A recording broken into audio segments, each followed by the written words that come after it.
The fifth story. Calandrino, Falleth in love with a wench and bruno, write him a talisman, wherewith when he touchhther, she goeth with him. And his wife finding them together, there betideth him grievous trouble and annoy.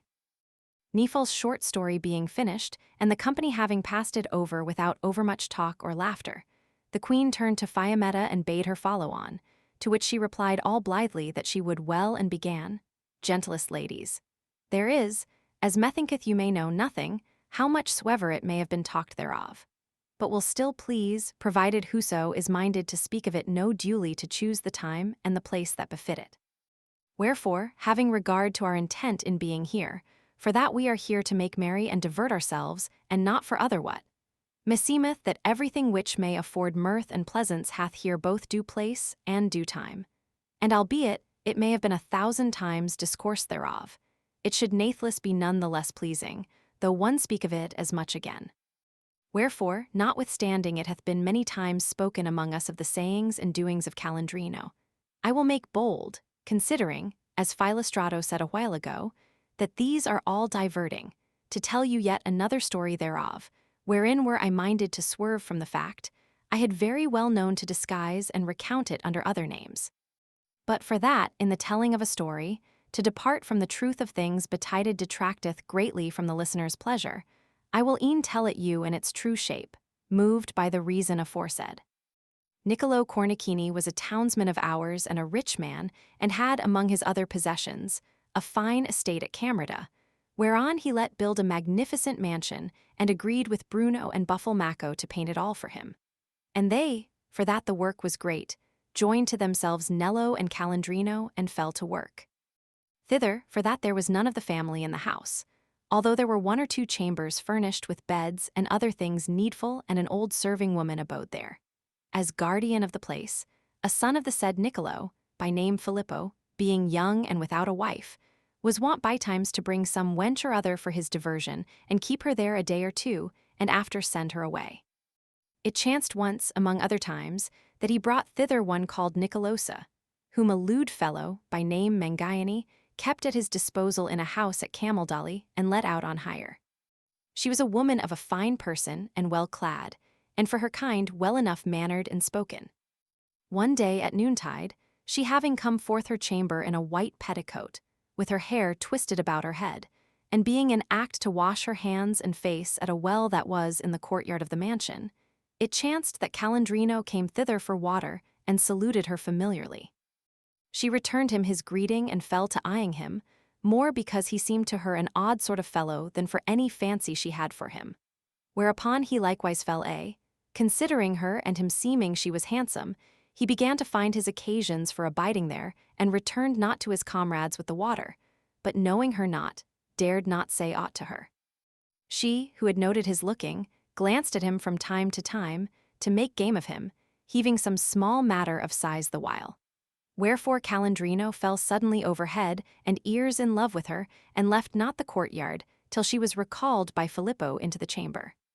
Therewithal he returned to work, but did not but sigh, which Bruno, who had still an eye to his doings, for that he took great delight in his fashions, remarking, What a devil aileth thee, friend Calandrino?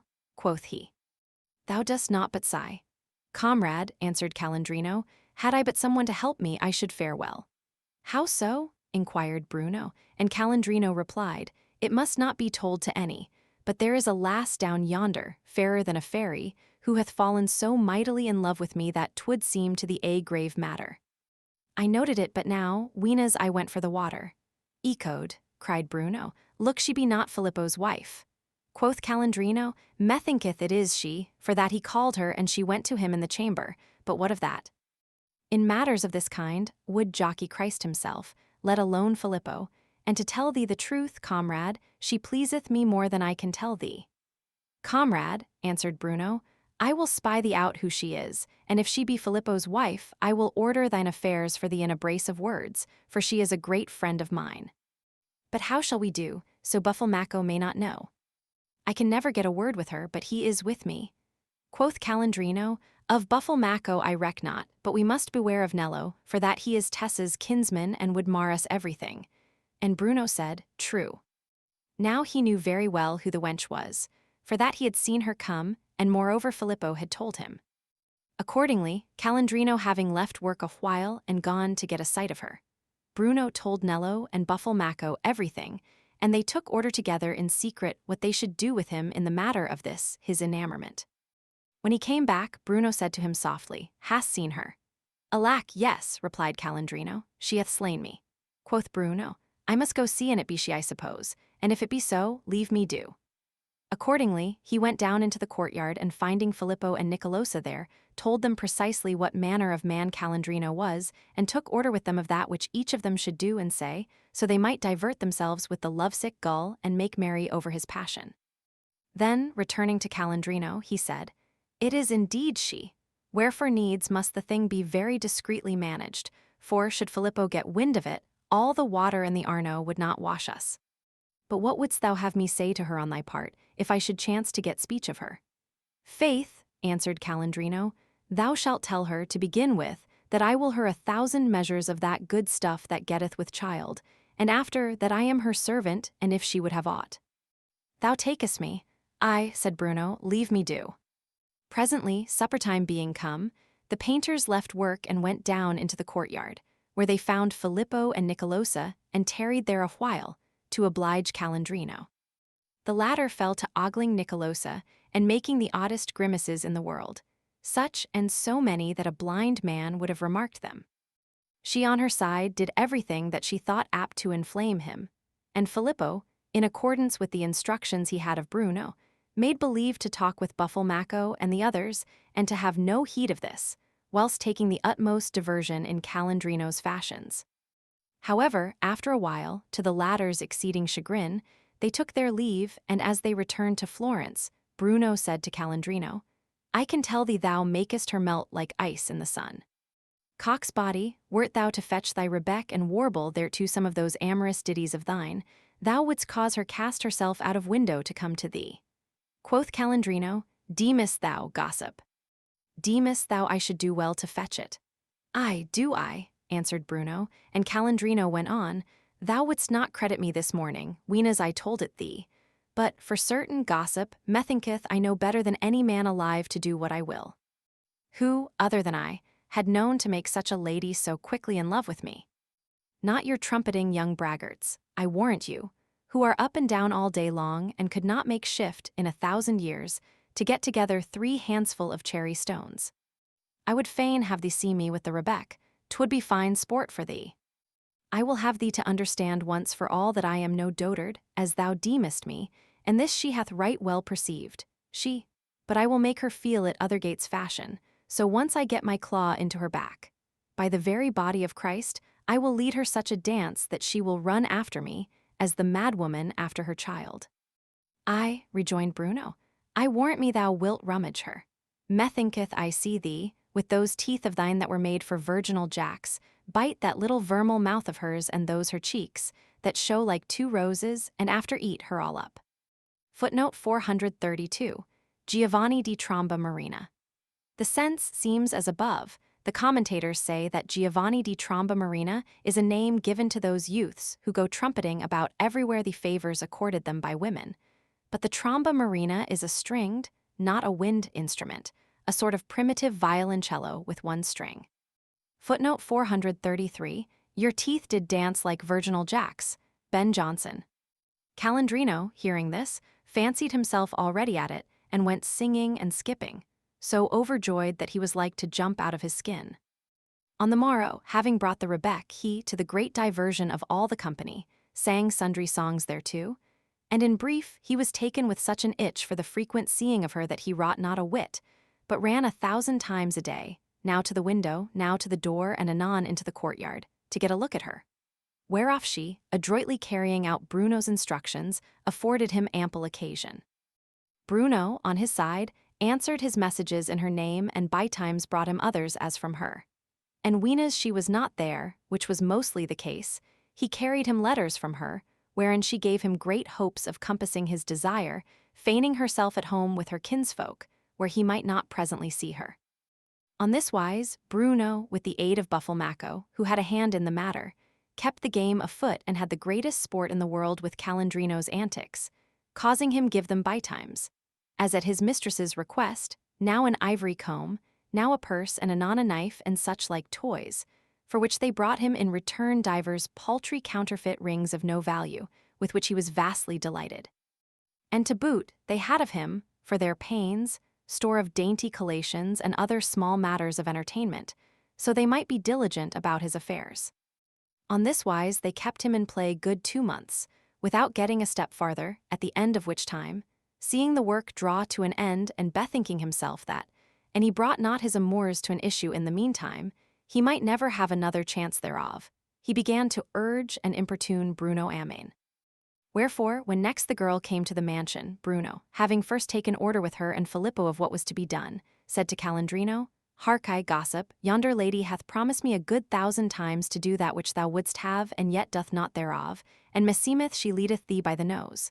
Wherefore, since she doth it not as she promiseth, we will in it like thee make her do it, will she nil she." "Ecode, aye," answered Calandrino. "For the love of God let it be done speedily." Quoth Bruno, "Will thy heart serve thee to touch her with a script I shall give thee?" "Aye, sure," replied Calandrino, and the other, "Then do thou make shift to bring me a piece of virgin parchment and a live bat, together with 3 grains of frankincense and a candle that hath been blessed by the priest, and leave me do." Accordingly, Calandrino lay in wait all the next night with his engines to catch a bat, and having at last taken one, carried it to Bruno, with the other things required. Whereupon the latter, withdrawing to a chamber, scribbled divers toys of his fashion upon the parchment, in characters of his own devising, and brought it to him, saying, "Know, Calandrino, that if thou touch her with this script, she will incontinent follow thee, and do what thou wilt. Wherefore, if Filippo should go abroad anywhither today, do thou contrive to accost her on some pretext or other, and touch her. Then betake thyself to the barn yonder, which is the best place here for thy purpose, for that no one ever frequenteth there. Thou wilt find she will come thither, and when she is there, thou knowest well what thou hast to do." Calandrino was the joyfullest man alive and took the script, saying, "Gossip, leave me do." Now Nello, whom Calandrino mistrusted, had as much diversion of the matter as the others and bore a hand with them in making sport of him. Wherefore, of accord with Bruno, he betook himself to Florence to Calandrino's wife, and said to her, "Tessa, thou knowest what a beating Calandrino gave thee without cause the day he came back, laden with stones from the Mugnon. Wherefore I mean to have thee avenge thyself on him, and if thou do it not, hold me no more for kinsman or for friend. He hath fallen in love with a woman over yonder, and she is lewd enough to go very often closeting herself with him. A little while agone, they appointed each other to foregather together this very day, wherefore I would have thee come thither and lie in wait for him and chastise him well." When the lady heard this, it seemed to her no jesting matter, but, starting to her feet, she fell a-saying, "Alack, common thief that thou art, is it thus that thou usest me? By Christ his cross, it shall not pass thus, but I will pay thee therefore." Then, taking her mantle and a little maid to bear her company, she started off at a good round pace for the mansion, together with Nello. As soon as Bruno saw the latter afar off, he said to Filippo, "Here cometh our friend." Whereupon the latter, betaking himself whereas Calandrino and the others were at work, said, "Masters, needs must it go presently to Florence, work with a will." Then, going away, he hid himself in a place when he could, without being seen, see what Calandrino should do. The latter, as soon as he deemed Filippo somewhat removed, came down into the courtyard, and finding Nicolosa there alone, entered into talk with her, whilst she, who knew well enough what she had to do, drew near him and entreated him somewhat more familiarly than of wont. Thereupon he touched her with the script, and no sooner had he done so than he turned, without saying a word, and made for the barn, whither she followed him. As soon as she was within, she shut the door and taking him in her arms, threw him down on the straw that was on the floor. Then, mounting astride of him and holding him with her hands on his shoulders, without letting him draw near her face, she gazed at him, as he were her utmost desire, and said, "O sweet my Calandrino, heart of my body, my soul, my treasure, my comfort, how long have I desired to have thee and to be able to hold thee at my wish. Thou hast drawn all the thread out of my shift with thy gentlesse, thou hast tickled my heart with thy rebeck. Can it be true that I hold thee?" Calandrino, who could scarce stir, said, "For God's sake, sweet my soul, let me buss thee." Marry, answered she, thou art in a mighty hurry. Let me first take my fill of looking upon thee. Let me sate mine eyes with that sweet face of thine. Now Bruno and Buffalmacco were come to join Filippo, and all three heard and saw all this. As Calandrino was now offering to kiss Nicolosa perforce, up came Nello with Dame Tessa and said, as soon as he reached the place, I vow to God they are together. Then, coming up to the door of the barn, the lady, who was all afume with rage, dealt it such a push with her hands that she sent it flying, and entering, saw Nicolosa astride of Calandrino. The former, seeing the lady, started up in haste and taking to flight, made off to join Filippo, whilst Dame Tessa fell tooth and nail upon Calandrino, who was still on his back and clawed all his face. Then, clutching him by the hair and hailing him hither and thither, Thou sorry shitten cur, quoth she, dost thou then use me thus? Besotted dotard that thou art, accursed be the weal I have willed thee. Marry, seemeth it to thee thou hast not enough to do at home, that thou must go wantoning it in other folks' preserves. A fine gallant, I faith. Dost thou not know thyself, losel that thou art? Dost thou not know thyself, good for naught? Wert thou to be squeezed dry, there would not come as much juice from thee as might suffice for a sauce. Cock's faith, thou canst not say it was Tessa that was presently in act to get thee with child. God make her sorry, whoever she is, for a scurvy trull as she must be to have a mind to so fine a jewel as thou. Calandrino, seeing his wife come, abode neither dead nor alive and had not the hardihood to make any defense against her. But rising all scratched and flayed and baffled as he was, and picking up his bonnet, he fell to humbly beseeching her leave, crying out, and she would not have him cut in pieces, for that she who had been with him was the wife of the master of the house.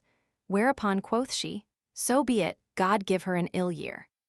At this moment, Bruno and Buffalmacco, having laughed their fill at all this, in company with Filippo and Nicolosa, came up, feigning to be attracted by the clamor, and having with no little ado appeased the lady, counselled Calandrino betake himself to Florence and return thither no more, lest Filippo should get wind of the matter and do him a mischief.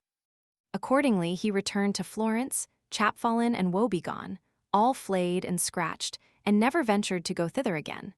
But being plagued and harassed night and day with his wife's reproaches, he made an end of his fervent love, having given much cause for laughter to his companions, no less than to Nicolosa and Filippo. The sixth story. 2 young gentlemen lodge the night with an innkeeper, whereof one goeth to lie with the host's daughter, whilst his wife unwittingly coucheth with the other. After which, he who lay with the girl getteth him to bed with her father and telleth him all, thinking to bespeak his comrade. Therewithal they come to words, but the wife, perceiving her mistake, entreth her daughter's bed, and thence with certain words appaseth everything.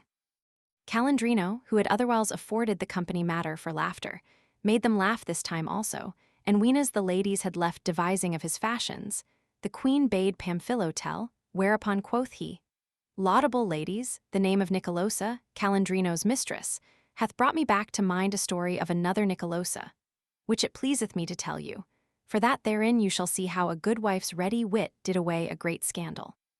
In the plain of Mugnon there was not long since a good man who gave wayfarers to eat and drink for their money, and although he was poor and had but a small house, he by times at a pinch gave, not every one, but sundry acquaintances, a night's lodging. He had a wife, a very handsome woman, by whom he had 2 children, whereof one was a fine buxom lass of some 15 or 16 years of age, who was not yet married, and the other a little child, not yet a year old, whom his mother herself suckled. Now a young gentleman of our city, a sprightly and pleasant youth who was often in those parts, had cast his eyes on the girl and loved her ardently. And she, who gloried greatly in being beloved of a youth of his quality, whilst studying with pleasing fashions to maintain him in her love, became no less enamored of him. And more than once, by mutual accord, this their love had the desired effect, but that Pinuccio, for such was the young man's name, feared to bring reproach upon his mistress and himself. However, his ardor waxing from day to day, he could no longer master his desire to foregather with her, and bethought himself to find a means of harboring with her father, doubting not, from his acquaintance with the ordinance of the latter's house. But he might in that event contrive to pass the night in her company, without any being the wiser. and no sooner had he conceived this design than he proceeded without delay to carry it into execution. Accordingly, in company with a trusty friend of his called Adriano, who knew his love, he late one evening hired a couple of hackneys and set thereon 2 pairs of saddlebags, filled belike with straw, with which they set out from Florence, and fetching a compass, rode till they came over against the plain of Mugnon, it being by this night. Then, turning about, as they were on their way back from Romagna, they made for the good man's house and knocked at the door. The host, being very familiar with both of them, promptly opened the door, and Pinuccio said to him, "Look you, thou must needs harbor us this night. We thought to reach Florence before dark, but have not availed to make such haste but that we find ourselves here, as thou seest at this hour." "Pinuccio," answered the host, "thou well knowest how little commodity I have to lodge such men as you are. However, since the night hath e'en overtaken you here, and there is no time for you to go otherwhere, I will gladly harbor you as I may." The 2 young men accordingly alighted and entered the inn, where they first eased their hackneys, and after supper with the host, having taken good care to bring provision with them. Footnote 434. Adagierono, i.e. unsaddled and stabled and fed them. Now the good man had but one very small bedchamber, wherein were 3 pallet beds set as best he knew, 2 at one end of the room, and the third over against them at the other end. Nor for all that was there so much space left that one could go there otherwise than straightly. The least ill of the 3 the host let make ready for the 2 friends, and put them to lie there.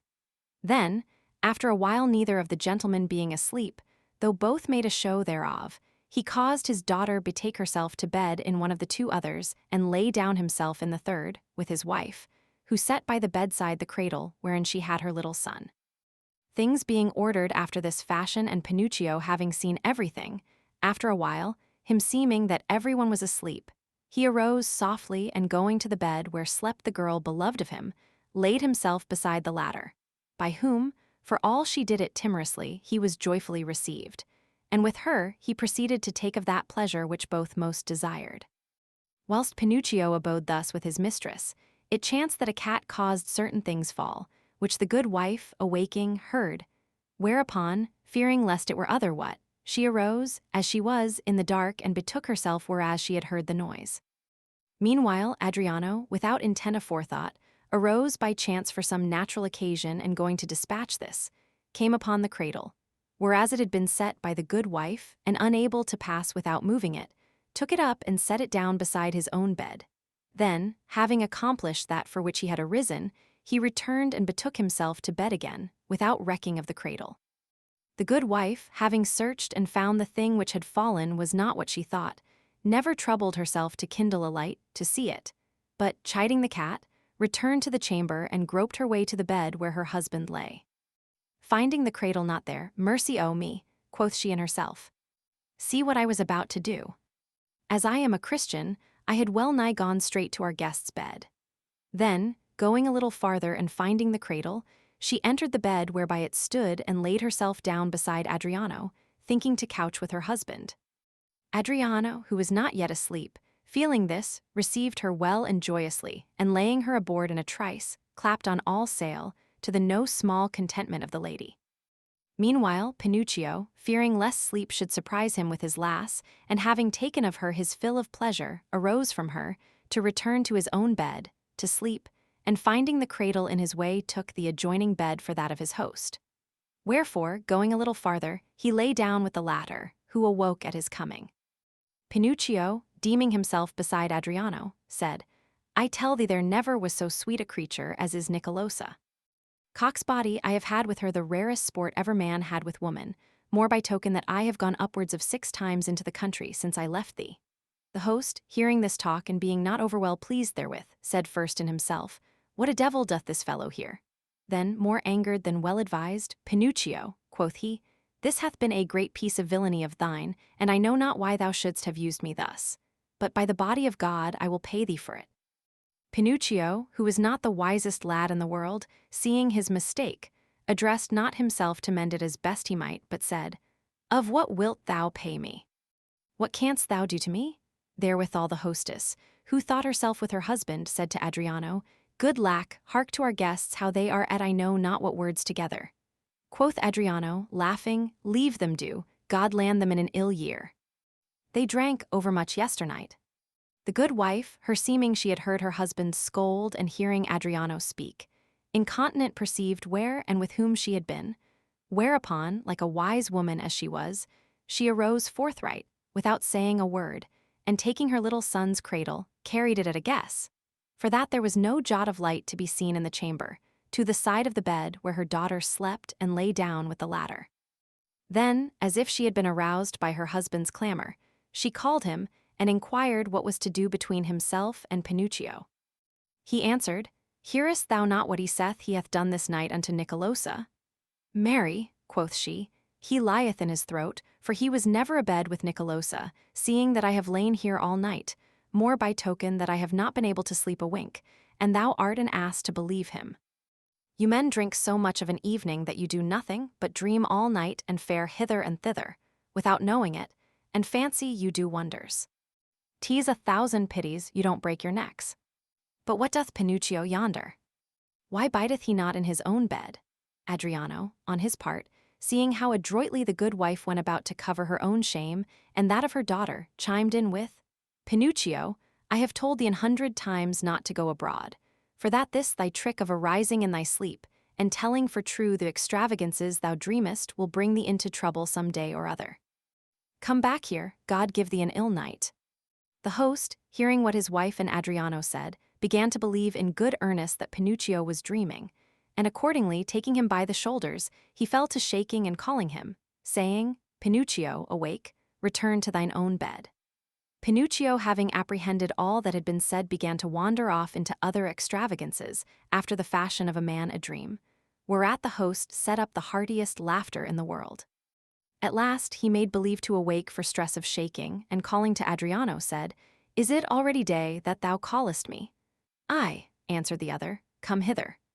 Accordingly, Pinocchio, dissembling and making a show of being sleepy-eyed, arose at last from beside the host and went back to bed with Adriano. The day come, and they being risen, the host fell to laughing and mocking at Pinocchio and his dreams. And so they passed from one jest to another, till the young men, having saddled their rounceys and strapped on their valises and drunken with the host, remounted to horse and rode away to Florence, no less content with the manner in which the thing had betided than with the effect itself thereof.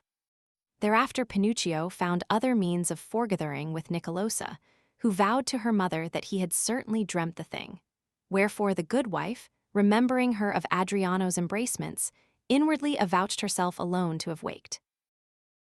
The 7th story. Talano 501, molescdremeth, that a wolf mangleth all his wife's neck and face, and biddth her beware thereof. But she payeth no heed to his warning, and it bfleth her even as he had dreamed. Pamphilio's story being ended, and the good wife's presence of mind having been commended of all, the queen bade Pampinea tell hers, and she thereupon began. It hath been otherwhile discoursed among us, charming ladies, of the truths foreshown by dreams, the which many of our sex scoff at. Wherefore, notwithstanding that which hath been said thereof, I shall not scruple to tell you, in a very few words, that which no great while ago befell a she neighbor of mine for not giving credit to a dream of herself, seen by her husband. I know not if you were acquainted with Talano di Molise, a very worshipful man, who took to wife a young lady called Margarita, fair over all others, but so humorsome, ill-conditioned, and froward that she would do naught of other folks' judgment, nor could others do aught to her liking. The which, irksome as it was to Talano to endure, natheless, as he could no otherwise, needs must he put up with. It chanced one night that, being with this Margarita of his at an estate he had in the country, himseemed in his sleep he saw his wife go walking in a very fair wood which they had not far from their house. And as she went, himseemed there came forth of a thicket a great and fierce wolf, which sprang straight at her throat, and pulling her to the ground, enforced himself to carry her off, whilst she screamed for aid. And after, she winning free of his fangs, it seemed he had marred all her throat and face. Accordingly, when he arose in the morning, he said to the lady, Wife, albeit thy frowardness hath never suffered me to have a good day with thee, yet it would grieve me should ill betide thee. Wherefore, an thou wilt hearken to my counsel, thou wilt not go forth the house today. and being asked of her why, he orderly recounted to her his dream. The lady shook her head and said, "Who willeth the ill, dreameth the ill. Thou feignest thyself mighty careful of me, but thou dreamest of me that which thou wouldst fain see come to pass, and thou mayst be assured that I will be careful both today and always not to gladden thee with this or other mischance of mine." Quoth Talano, "I knew thou wouldst say thus, for that such thanks still hath he who combeth a scald head. But believe as thou listeth, I for my part tell it to thee for good, and once more I counsel thee abide at home today, or at least beware of going into our wood." "Good," answered the lady, "I will do it." And after fell a saying to herself, "Saw'st thou how artfully yonder man thinketh to have feared me from going to our wood today? Doubtless he hath given some trull or other tryst there, and would not have me find him with her. Marry, it were fine eating for him with blind folk, and I should be a right simpleton and I saw not his drift, and if I believed him. But certes he shall not have his will. Nay, though I abide there all day, needs must I see what traffic is this that he hath in hand today." Accordingly, her husband being gone out at one door, she went out at the other and betook herself as most secretly she might straight to the wood and hid herself in the thickest part thereof, standing attent and looking now here and now there, and she should see anyone come. As she abode on this wise, without any thought of danger, behold, there sallied forth of a thick coppice hard by a terrible great wolf, and scarce could she say, "Lord, aid me," when it flew at her throat and laying fast hold of her, proceeded to carry her off, as she were a lambkin. She could neither cry nor aid herself on other wise, so sore was her gullet straitened. Wherefore the wolf, carrying her off, would assuredly have throttled her, had he not encountered certain shepherds, who shouted at him and constrained him to loose her. The shepherds knew her and carried her home, in a piteous plight, where, after long tending by the physicians, she was healed, yet not so wholly but she had all her throat and a part of her face marred on such wise that, whereas before she was fair, she ever after appeared misfeatured and very foul of favor. Wherefore, being ashamed to appear whereas she might be seen, she many a time bitterly repented her of her frowardness and her perverse denial to put faith, in a matter which cost her nothing, in her husband's true dream. The eighth story. Bondllo Chatth Ciacco of a dinner, whereof the other craftily avngth himself, procuring him to be shamefully beaten. The merry company with one accord avouched that which Talano had seen in sleep to have been no dream, but a vision, so punctually, without their failing aught thereof, had it come to pass. But all being silent, the queen charged Loretta follow on, who said, "Like as those, most discreet ladies, who have today forgone me in speech, have been well nigh all moved to discourse by something already said, even so the stern vengeance wreaked by the scholar, of whom Pampinea told us yesterday, moveth me to tell of a piece of revenge, which, without being so barbarous as the former, was nevertheless grievous unto him who brooked it. I must tell you, then, that there was once in Florence a man whom all called Ciacco, as great a glutton as ever lived. His means sufficing him not to support the expense that his gluttony required, and he being, for the rest, a very well-mannered man and full of goodly and pleasant sayings, he addressed himself to be, not altogether a buffoon, but a sponger, and to company with those who were rich and delighted to eat of good things. And with these he went often to dine and sup, albeit he was not always bidden. There was likewise at Florence, in those days, a man called Biondello, a little dapper fellow of his person, very quaint of his dress and sprucer than a fly, with his coif on his head and his yellow periwig still dressed to a nicety, without a hair awry, who plied the same trade as Ciacco. Going one morning in Lent, whereas they sell the fish and cheapening 2 very fine lampreys for Messer Viri dissearched, he was seen by Ciacco, who accosted him and said, "What meaneth this?"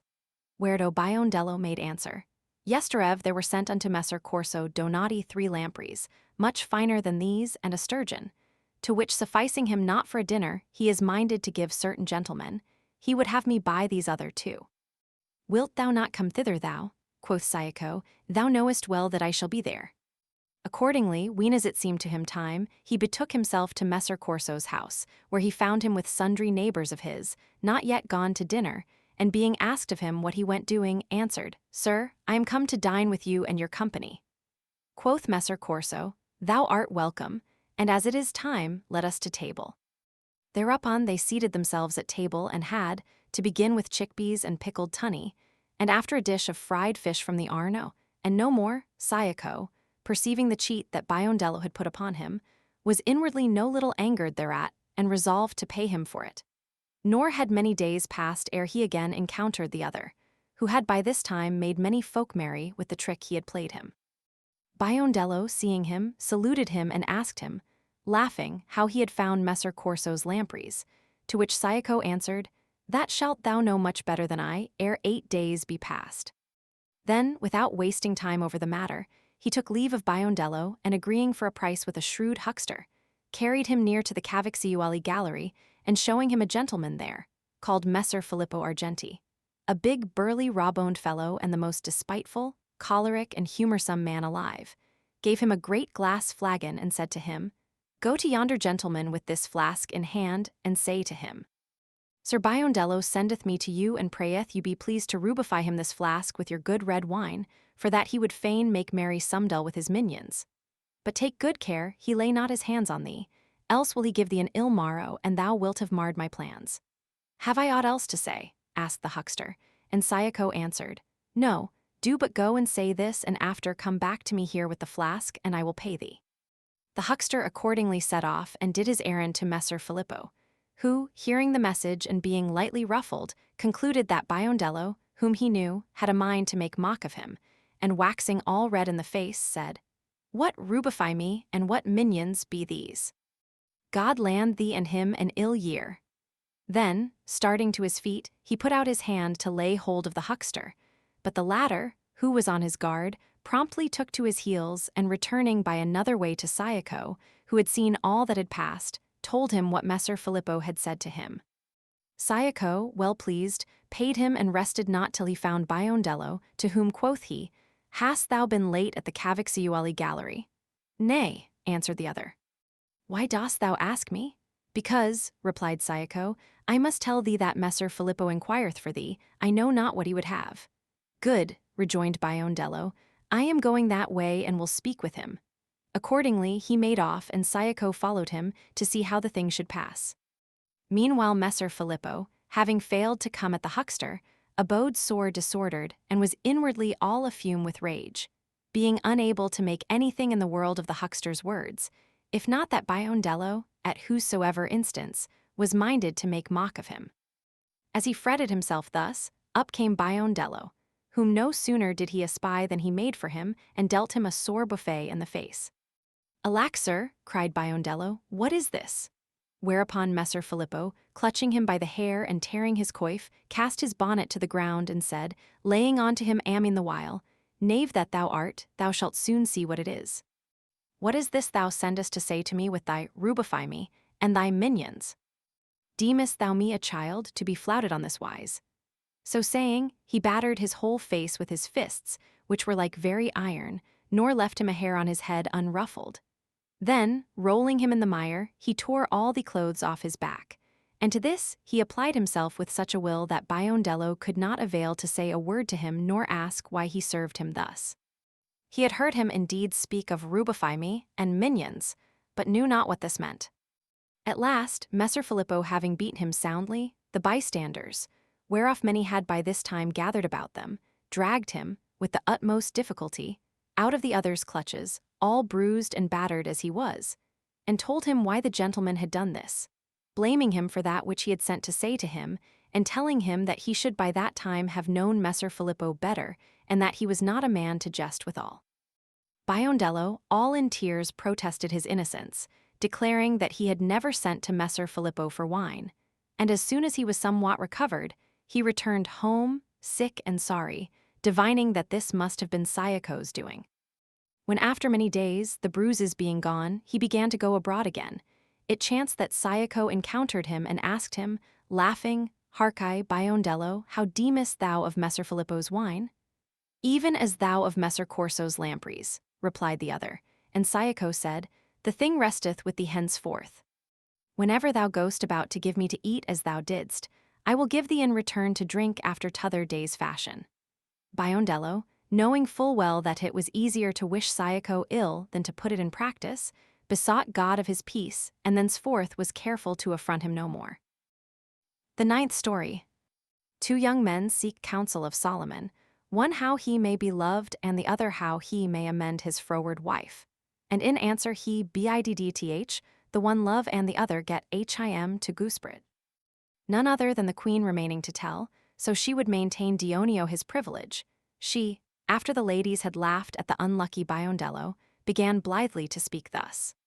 Lovesome ladies, if the ordinance of created things be considered with a whole mind, it will lightly enough be seen that the general multitude of women are by nature, by custom, and by law subjected unto men, and that it behoveth them order and govern themselves according to the discretion of these latter. Wherefore each woman, who would have quiet and ease and solace with those men to whom she pertaineth, should be humble, patient, and obedient, besides being virtuous, which latter is the supreme and especial treasure of every wise woman. Nay, though the laws, which in all things regard the general weal, and usance or, let us say, custom, whose puissance is both great and worshipworth, taught us not this, nature very manifestly showeth it unto us, inasmuch as she hath made us women tender and delicate of body and timid and fearful of spirit, and hath given us little bodily strength, sweet voices and soft and graceful movements, all things testifying that we have need of the governance of others. Now, those who have need to be helped and governed, all reason requireth that they be obedient and submissive and reverent to their governors. And whom have we to governors and helpers, if not men? To men, therefore, it behoveth us submit ourselves, honoring them supremely. And whoso departeth from this, I hold her deserving not only of grave reprehension, but of severe punishment. To these considerations I was led, though not for the first time, by that which Pampinea told us a while ago of Talano's froward wife, upon whom God sent that chastisement which her husband had not known to give her. Wherefore, as I have already said, all those women who depart from being loving, compliant, and amenable, as nature, usance, and law will it, are, in my judgment, worthy of stern and severe chastisement. It pleaseth me, therefore, to recount to you a counsel given by Solomon, as a salutary medicine for curing women who are thus made of that malady. Which counsel let none, who meriteth not such treatment, repute to have been said for her, albeit men have a byword which saith, good horse and bad horse both the spur need still, and women need the stick, both good and ill. Which words, and one seek to interpret them by way of pleasantry, all women will lightly allow to be true. Nay, but considering them morally, I say that the same must be conceded of them. For that women are all naturally unstable and prone wherefore, to correct the iniquity of those who allow themselves too far to overpass the limits appointed them, there needeth the stick which punisheth them, and to support the virtue of others who suffer not themselves to transgress, there needeth the stick which sustaineth and afeareth them. But to leave be preaching for the nonce, and come to that which I have it in mind to tell. You must know that, the high renown of Solomon's miraculous wisdom being bruited abroad well nigh throughout the whole world, no less than the liberality with which he dispensed it, unto whoso would fain be certified thereof by experience, there flocked many to him from divers parts of the world for counsel in their straitest and most urgent occasions. Amongst others who thus resorted to him was a young man, Melisso by name, a gentleman of noble birth and great wealth, who set out from the city of Lajazzo, whence he was and where he dwelt. And as he journeyed towards Jerusalem, it chanced that coming forth of Antioch, he rode for some distance with a young man called Giuseppe, who held the same course as himself. As the custom is of wayfarers, he entered into discourse with him, and having learned from him what and whence he was, he asked him whither he went and upon what occasion.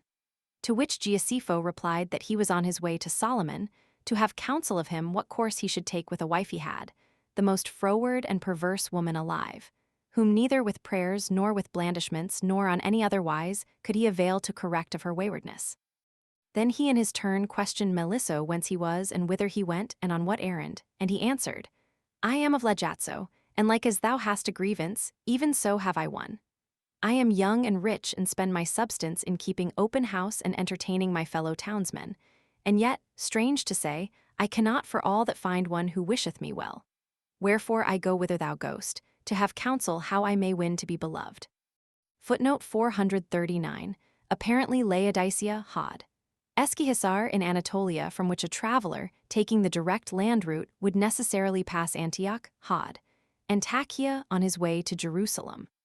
Accordingly, they joined company and journeyed till they came to Jerusalem, where, by the introduction of one of Solomon's barons, they were admitted to the presence of the king, to whom Melissa briefly set forth his occasion. Solomon answered him, Love, and this said, Melissa was straightway put forth, and Giuseppe told that for which he was there. Solomon made him no other answer than get thee to Goosebridge, which said, Giuseppe was on like wise removed, without delay, from the king's presence, and finding Melissa awaiting him without, told him that which he had had for answer. Thereupon, pondering Solomon's words and availing to apprehend therefrom neither significance nor profit whatsoever for their occasions, they set out to return home, as deeming themselves flouted. After journeying for some days, they came to a river, over which was a fine bridge, and a caravan of pack mules and sumpter horses being in act to pass. It behoved them tarry till such time as these should be crossed over. Presently, the beasts having well nigh all crossed, it chanced that one of the mules took umbrage, as oftentimes we see them do, and would by no means pass on. Whereupon a muleteer, taking a stick, began to beat it at first moderately enough to make it go on.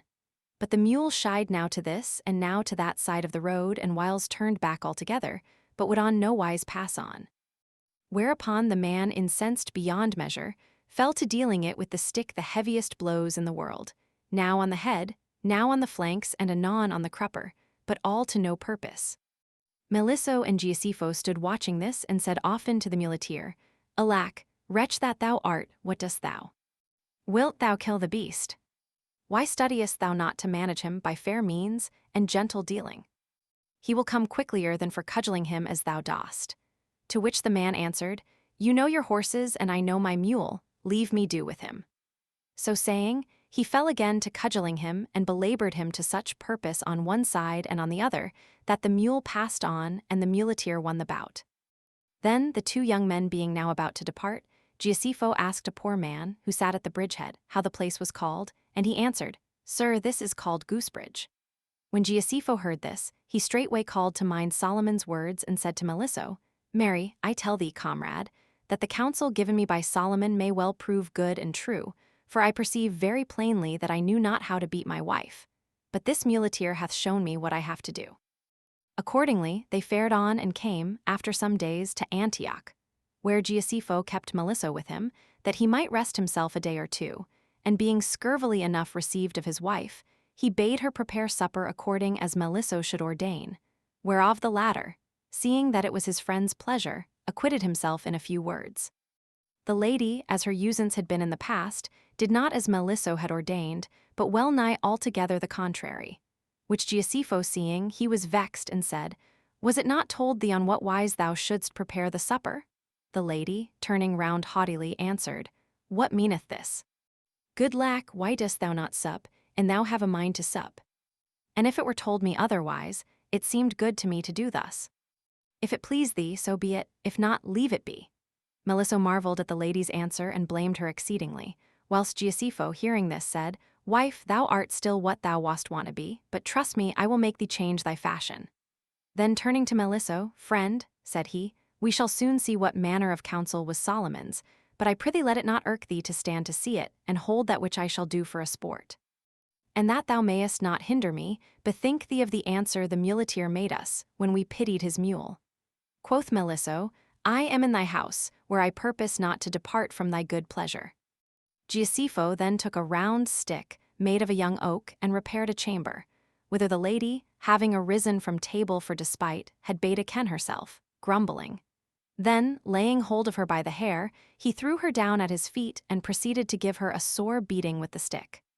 The lady at first cried out, and after fell to threats. But seeing that Giuseppe for all that stinted not, and being by this time all bruised, she began to cry him mercy for God's sake, and besought him not to kill her, declaring that she would never more depart from his pleasure. Nevertheless, he held not his hand. Nay, he continued to baste her more furiously than ever on all her seams, belaboring her amen now on the ribs, now on the haunches, and now about the shoulder, nor stinted till he was weary, and there was not a place left unbruised on the good lady's back. This done, he returned to his friend, and said to him, Tomorrow we shall see what will be the issue of the counsel to go to Goosebridge. Then, After he had rested a while and they had washed their hands, he supped with Melisso, and in due season they betook themselves to bed. Meanwhile the wretched lady arose with great pain from the ground, and casting herself on the bed, there rested as best she might until the morning, when she arose betimes, and let ask Giuseppe what he would have dressed for dinner. The latter, making merry over this with Melisso, appointed it in due course, and after, ween as it was time, returning, they found everything excellently well done, and in accordance with the ordinance given. Wherefore they mightily commended the council at first so ill apprehended of them. After some days, Melisso took leave of Giuseppe, and returning to his own house, told one, who was a man of understanding, the answer he had had from Solomon. Whereupon quoth the other, he could have given thee no truer nor better counsel. Thou knowest thou lovest no one, and the honors and services thou renderest others, thou dost not for love that thou bearest them, but for pomp and ostentation. Love then as Solomon bade thee, and thou shalt be loved. On this wise, then, was the froward wife corrected, and the young man, loving, was beloved. The 10th story. Dom Giovanni, 80 the instance of his gossip Pietro, performeth a conjuration for the purpose of causing the latter's wife to become a mare. But Whnas cometh to put on the tale, Pietro marreth the whole conjuration, saying that he will not have a tale. The queen's story made the young men laugh, and gave rise to some murmurs on the part of the ladies. Then, as soon as the latter were quiet, Dionio began to speak thus. Sprightly ladies, a black crow amongst a multitude of white doves addeth more beauty than would a snow-white swan, and in like manner among many sages one less wise is not only an augmentation of splendor and goodliness to their maturity, but eke a source of diversion and solace. Wherefore, you ladies being all exceeding discreet and modest, I, who savor somewhat of the scatterbrain, should be dearer to you, causing, as I do, your worth to shine the brightlier for my default, than if with my greater merit I made this of yours wax dimmer. And consequently, I should have larger license to show you myself such as I am, and should more patiently be suffered of you, in saying that which I shall say, than if I were wiser. I will, therefore, tell you a story not over long, whereby you may apprehend how diligently it behoveth to observe the conditions imposed by those who do aught by means of enchantment, and how slight a default thereof sufficeth to mar everything done by the magician. A year or two agone there was at Barletta a priest called Dom Giovanni di Barolo, who, for that he had but a poor cure, took to eking out his livelihood by hawking merchandise hither and thither about the fairs of Apulia with a mare of his, and buying and selling. In the course of his travels, he contracted a straight friendship with one who styled himself Pietro de Trecenti, and plied the same trade with the aid of an ass he had. In token of friendship and affection, he called him still Gossip Pietro, after the Apulian fashion, and whensoever he visited Barletta, he carried him to his parsonage, and there lodged him with himself, and entertained him to the best of his power. Gossip Pietro, on his part, albeit he was very poor and had but a sorry little house at Trecenti, scarce sufficing for himself, and a young and buxom wife he had and his ass, as often as Dom Giovanni came to Trecenti, carried him home with him and entertained him as best he might, in requital of the hospitality received from him at Barletta. Nevertheless, in the matter of lodging, having but one sorry little bed, in which he slept with his handsome wife, he could not entertain him as he would. But Dom Giovanni's mare being lodged with Pietro's ass in a little stable he had, needs must the priest himself lie by her side on a truss of straw. The good wife, knowing the hospitality which the latter did her husband at Barletta, would more than once, whenas the priest came thither, have gone to lie with a neighbor of hers, by name Zita Carapre of Giudis Leo, so he might sleep in the bed with her husband, and had many a time proposed it to Dom Giovanni, but he would never hear of it. And once, amongst other times, he said to her, Gossip Giamata, fret not thyself for me. I fare very well for that, whenas it pleaseth me, I cause this mare of mine become a handsome wench and couch with her, and after, when I will, I change her into a mare again. Wherefore I care not to part from her.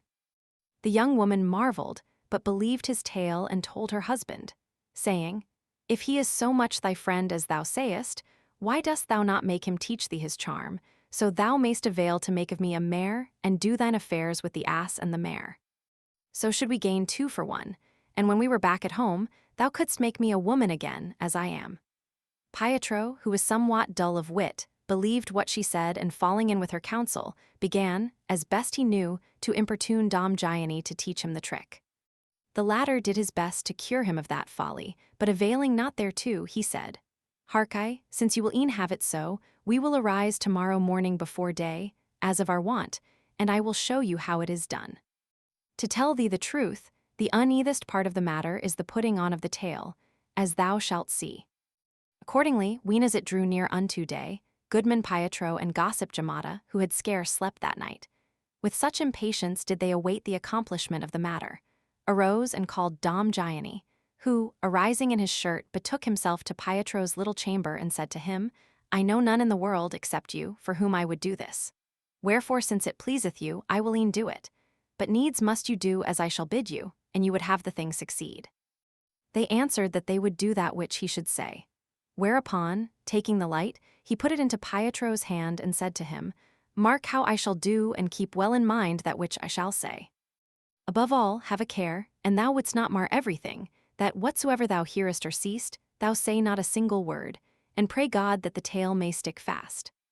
Pietro took the light, promising to do exactly as he said, whereupon Dom Gianni let strip Giammatta naked as she was born and caused her stand on all fours, mare fashion, enjoining herself likewise not to utter a word for aught that should betide.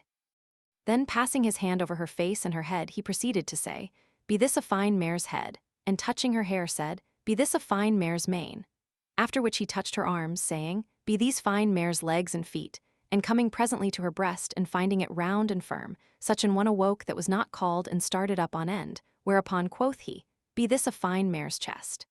And on like wise he did with her back and belly and crupper and thighs and legs. Ultimately, nothing remaining to do but the tail, he pulled up his shirt, and taking the dibble with which he planted men, he thrust it hastily into the furrow made therefor, and said, And be this a fine mare's tail. Pietro, who had thitherto watched everything intently, seeing this last proceeding and him seeming it was ill done, said, Ho there, Dom Gianni, I won't have a tail there, I won't have a tail there. The radical moisture, wherewith all plants are made fast, was by this come, and Dom Gianni drew it forth, saying, Alack, gossip Pietro, what hast thou done? Did I not bid thee say, not a word for aught that thou shouldst see? The mare was all made, but thou hast marred everything by talking, nor is there any means of doing it over again henceforth. Quoth Pietro, Mary, I did not want that tail there. Why did you not say to me, Make it thou? More by token that you were for setting it too low. Because, answered Dom Gianni, thou hadst not known for the first time to set it on so well as I, the young woman, hearing all this, stood up and said to her husband in all good faith, Dolt that thou art, why hast thou marred thine affairs and mine? What mare saw'st thou ever without a tail? So God aid me, thou art poor, but it would serve thee right wert thou much poorer. Then, there being now, by reason of the words that Pietro had spoken, no longer any means of making a mare of the young woman, she donned her clothes, woebegone and disconsolate, and Pietro, continuing to ply his old trade with an ass, as he was used, betook himself, in company with Dom Gianni, to the Bitonto fair, nor ever again required him of such a service. How much the company laughed at this story, which was better understood of the ladies than Dionio willed, let her who shall yet laugh thereat imagine for herself. But the day's stories being now ended and the sun beginning to abate of its heat, the queen, knowing the end of her seigneury to be come, rose to her feet and putting off the crown, set it on the head of Pamphilo, whom alone it remained to honor after such a fashion, and said, smiling, My lord, there devolveth on thee a great burden, inasmuch as with thee it resteth. Thou being the last, to make amends for my default, and that of those who have foregone me in the dignity which thou presently holdest. Whereof God lend thee grace, even as he hath vouchsafed it unto me to make thee king. Pamphilo blithely received the honor done him, and answered, Your merit, and that of my other subjects, will do on such wise that I shall be adjudged deserving of commendation, even as the others have been. Then, having, according to the usance of his predecessors, taken order with the seneschal of the things that were needful, he turned to the expectant ladies and said to them, Lovesome ladies, it was the pleasure of Emilia, who hath this day been our queen, to give you, for the purpose of affording some rest to your powers, license to discourse of that which should most please you. Wherefore, you being now rested, I hold it well to return to the wonted ordinance, and accordingly I will that each of you bethink herself to discourse tomorrow of this, to wit, of whoso hath anywise wrought generously or magnificently in matters of love or othrwhat. The telling and doing of these things will doubtless fire your well-disposed minds to do worthily. So will our life, which may not be other than brief in this mortal body, be made perpetual in laudatory renown. A thing which all, who serve not the belly only, as do the beasts, should not only desire, but with all diligence seek and endeavor after. The theme pleased the joyous company, who having all, with the new king's license, arisen from session, gave themselves to their wonted diversions, according to that unto which each was most drawn by desire. And on this wise they did until the hour of supper, whereunto they came joyously, and were served with diligence and fair ordinance. Supper at an end, they arose to the wonted dances, and after they had sung 1,000 canzonets, more diverting of words than masterly of music, the king bade Nephal sing one in her own name. Whereupon, with clear and blithesome voice, she cheerfully and without delay began thus. A youngling maid am I and full of glee, am fain to carol in the new-blown May, love and sweet thoughts, a mercy, blithe and free. I go about the meads, considering the vermeil flowers and golden and the white, roses thorn-set and lilies snowy bright. And one and all I fare likening unto his face, who hath with love-liking tan, and will hold me ever, having I none other wish than as his pleasures be. Whereof when one I find me that doth show, unto my seeming, likest him, full fain I cull and kiss and talk with it amain and all my heart to it, as best I know, discover, with its store of wish and woe, then it with others in a wreath I lay, bound with my hair so golden bright of blee. I, and that pleasure which the eye doth prove, by nature, of the flower's view, like delight doth give me as I saw the very wight who hath inflamed me of his dulcet love. And what it sent thereover and above worketh in me, no words indeed can say, but sighs thereof bear witness true for me. The which from out my bosom day nor night ne'er, as with other ladies, fierce and wild, storm up. Nay, thence they issue warm and mild, and straight betake them to my loved one's sight, who, hearing, moveth of himself delight to give me. I, and when I'm like to say, Ah, come, lest I despair, still cometh he. Nephal's canzonet was much commended both of the king and of the other ladies. After which, for that a great part of the night was now spent, the king commanded that all should betake themselves to rest until the day. Here endath, the 9th day of the Decameron. Day the 10th. Here beginneth the 10th and last day of the Decameron, wherein under the governance of Pampinea is discoursed of whoso hath anywise wrought generously or magnificently in matters of love or othrwhat. Certain cloudlets in the west were yet vermeil, what time those of the east were already at their marges grown lucent like unto very gold, when Pamphilo, arising, let call his comrades and the ladies, who being all come, he took counsel with them of whither they should go for their diversion, and fared forth with slow step, accompanied by Philomena and Phiametta, whilst all the others followed after. On this wise, devising and telling and answering many things of their future life together, they went a great while a-pleasuring. Then, having made a pretty long circuit, and the sun beginning to wax over hot, they returned to the palace. There they let rinse the beakers in the clear fountain, and whoso would drank somewhat. After which, they went frolicking among the pleasant shades of the garden until the eating hour. Then, having eaten and slept, as of their wont, they assembled whereas it pleased the king, and there he called upon Nephal for the first discourse, who blithely began thus. The first story. A knight in the king's service of Spain thinking himself ill-guerdoned, the king by very certain proof, showeth him that this is not his fault, but that of his own perverse fortune, and after largsseth, him magnificently. Needs, honorable ladies, must I repute it a singular favor to myself, that our king hath preferred me unto such an honor as it is to be the first to tell of magnificence, the which, even as the sun is the glory and adornment of all the heaven, is the light and luster of every other virtue. I will, therefore, tell you a little story thereof, quaint and pleasant enough to my thinking, which to recall can certes be none other than useful, You must know, then, that among the other gallant gentlemen who have from time immemorial graced our city, there was one, and maybe the most of worth, by name Messer Ruggeri de Giovanni, who, being both rich and high-spirited, and seeing that, in view of the way of living and of the usages of Tuscany, he might, if he tarried there, avail to display little or nothing of his merit, resolved to seek service a while with Alfonso, King of Spain, the renown of whose valiance transcended that of every other prince of his time.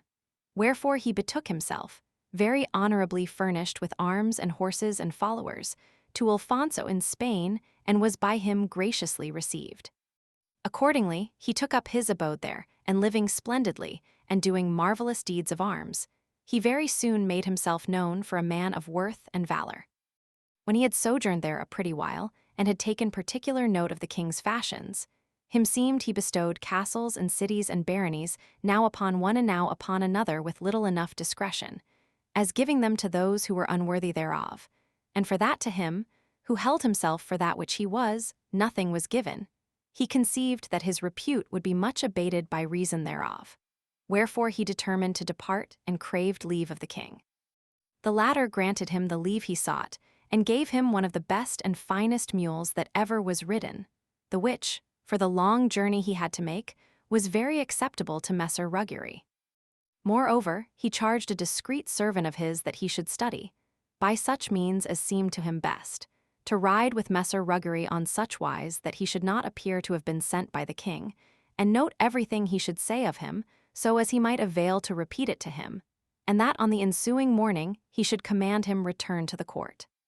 Accordingly, the servant, lying in wait for Messer Ruggeri's departure, accosted him, as he came forth the city, and very aptly joined company with him, giving him to understand that he also was bound for Italy. Messer Ruggeri then fared on, riding the mule given him by the king and devising of one thing and another with the latter's servant, till hard upon tierce, when he said, "Methinketh it were well done to let our beasts stale." Accordingly, they put them up in a stable, and they all staled, except the mule. Then they rode on again, whilst the squire still took note of the gentleman's words, and came presently to a river, where, as they watered their cattle, the mule staled in the stream. Which Messer Ruggeri seeing, "Marry," quoth he, "God confound thee, beast, for that thou art made after the same fashion as the prince who gave thee to me." The squire noted these words, and albeit he took store of many others, as he journeyed with him all that day, he heard him say naught else but what was to the highest praise of the king. Next morning, they being mounted and Ruggeri offering to ride towards Tuscany, the squire imparted to him the king's commandment, whereupon he incontinent turned back. When he arrived at court, the king, learning what he had said of the mule, let call him to himself, and receiving him with a cheerful favor, asked him why he had likened him to his mule, or rather why he had likened the mule to him. "My lord," replied Ruggeri frankly, "I likened her to you for that, like as you give whereas it behoveth not and give not whereas it behoveth, even so she staled not whereas it behoved, but staled whereas it behoved not." Then said the king, "Messer Ruggeri, if I have not given to you, as I have given unto many who are of no account in comparison with you, it happened not because I knew you not for a most valiant cavalier and worthy of every great gift. Nay, but it is your fortune, which hath not suffered me guerdon you according to your deserts, that hath sinned in this, and not I, and that I may say sooth I will manifestly prove to you." "My lord," replied Ruggeri, "I was not chagrined because I have gotten no largesse of you, for that I desire not to be richer than I am, but because you have on no wise borne witness to my merit. Nathless, I hold your excuse for good and honorable, and am ready to see that which it shall please you show me, albeit I believe you without proof." The king then carried him into a great hall of his, where, as he had ordered it beforehand, were two great locked coffers, and said to him, in presence of many, "Messer Ruggeri, in one of these coffers is my crown, the royal scepter, and the orbs together with many goodly girdles and ouches and rings of mine, and in fine every precious jewel I have, and the other is full of earth.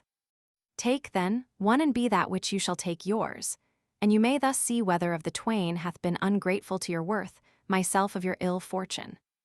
Messer Ruggeri, seeing that it was the king's pleasure, took one of the coffers, which, being opened by Alfonso's commandment, was found to be that which was full of earth.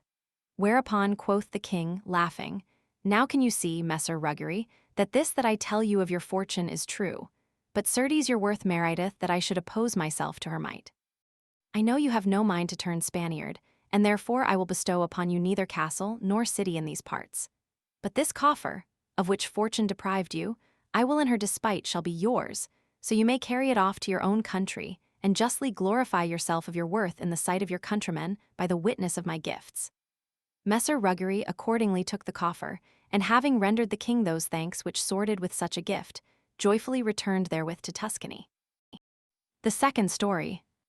Gino 501 Taccio taketh the abbot of Cluny, and having cured him of the stomach complaint, lettthimgo.